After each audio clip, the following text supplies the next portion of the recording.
Sobat Tani, perkenalkan, nama saya Frando Samosir dari Program Studi Penyuluhan Pertanian Berkelanjutan Tingkat 2A Politeknik Pembangunan Pertanian Bogor. Hari ini saya ingin menjelaskan beberapa hal mengenai pengendalian hama terpadu pada komoditas kopi. Karena kopi menjadi salah satu komoditas ekspor penting pada subsektor pangan Indonesia. Komoditas ini mempunyai peranan sangat besar sebagai penghasil devisa negara dan penghasil sumber pendapatan petani. Pada tahun 2009, total luas areal perkebunan kopi di Indonesia mencapai 1,266.235 hektar dengan produksi 682.590 ton. Sekitar 95% dari luas area perkebunan kopi ini merupakan perkebunan milik rakyat.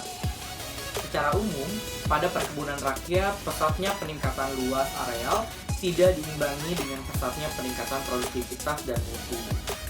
Produktivitas kopi di Indonesia rata-rata masih rendah, yaitu sekitar 641,6 kg per hektar dari standarnya itu 800 kg per hektar. Rendahnya produktivitas ini disebabkan adanya serangan hama penyakit pada umur tanaman yang sudah tua dan kurangnya perawatan kebun oleh para petani. Hama adalah semua herbivora yang dapat merugikan tanaman. Akibat serangan hama, produktivitas tanaman menjadi menurun, baik kualitas maupun kuantitas yang ada. Bahkan, tidak jarang terjadi kegagalan panen. Dalam kegiatan pengendalian hama, pengenalan terhadap jenis-jenis hama serta gejala kerusakan tanaman menjadi sangat penting agar petani tidak melakukan kesalahan dalam mengambil langkah atau tindakan pengendalian. Hama penggerek kopi merupakan salah satu penyebab utama penurunan produksi dan mutu kopi di Indonesia, bahkan di seluruh negara penghasil kopi.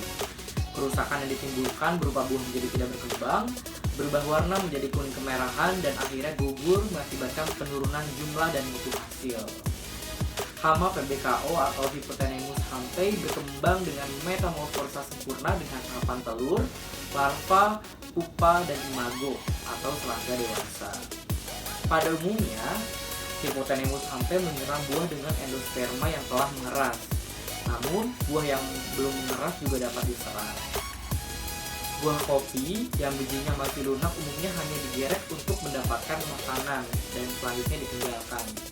Buah demikian tidak berkembang dan warnanya berubah menjadi kuning kemerahan dan akhirnya gugur. Serangan pada buah yang bijinya telah mengeras akan berakibatkan penurunan mutu kopi karena bijinya berlubang. Biji kopi yang cacat sangat berpengaruh negatif terhadap susunan senyawa kimianya, terutama pada kafein dan gula pereduksi. Perkembangan dari telur menjadi imago berlangsung hanya dari dalam biji keras yang sudah matang. Kumbang penggerek ini dapat mati secara prematur pada biji dalam endosperma jika tidak tersedia substrat yang dibutuhkan. Kopi setelah pemetikan adalah tempat berkembang biak yang paling baik untuk penggerek ini. Biasanya, dalam kopi tersebut dapat ditemukan sampai 75 ekor serangga per biji. Kumbang ini diperkirakan dapat bertahan hidup selama kurang lebih 1 tahun pada biji dalam kontainer tertutup. Hypothenemus hampe mengarahkan serangan pertamanya pada areal kebun kopi yang bernaungan lebih lembab atau di perbatasan kebun. Jika tidak dapat dikendalikan, serangan dapat menyebar ke seluruh kebun. Serangan pada buah muda menyebabkan gugur buah, namun serangan pada buah yang cukup tua menyebabkan biji kopi cacat, berlubang-lubang dan bermutu rendah. Biasanya, kopi Arabica atau Coffea Arabica merupakan jenis yang paling rentan terhadap serangan hama penggerek kopi. Kemudian diikuti oleh Robusta, sedangkan kopi yang paling tahan atau jarang terkena hama penggerek kopi adalah kopi Excelsa dan kopi Liberica. Nah, salah satu pengendalian yang dapat dilakukan adalah dengan perangkap hipoton atau koptan yang kami buat ini. Cara kerjanya adalah dengan mengeluarkan senyawa yang dapat menarik perhatian serangga penggerek kopi atau hama penggerek kopi dan akhirnya akan mengurangi resiko kerugian panen.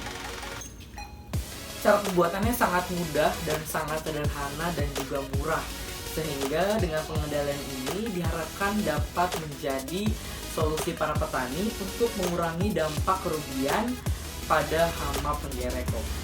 Karena bahan-bahan yang dibutuhkan sangat murah, yaitu ada botol, ada jarum, ada hipotон atau koptan sachet, terus ada gunting, lalu ada deterjen bubuk yang semuanya itu dikemas secara sederhana dan para petani hanya tinggal menggantungkan alat tersebut pada ujung-ujung kebun, pada sekitaran luar kebun dan tempat-tempat yang lembab. Karena dengan alat ini akan menjadi salah satu cara yang efektif dan mudah untuk mengurangi resiko atau pengendalian hama pada hama penggerek kopi, sehingga kopi yang dihasilkan semakin baik dan meningkatkan produktivitas kopi yang ada di Indonesia. Ya, mungkin itu saja materi yang dapat saya sampaikan. Mohon maaf apabila dalam penyampaian ada kesalahan kata. Semoga dengan materi ini dapat bermanfaat bagi petani-petani kopi yang ada di Indonesia dan materi ini dapat diterapkan untuk pengendalian hama penggerek kopi. Terima kasih dan sampai jumpa.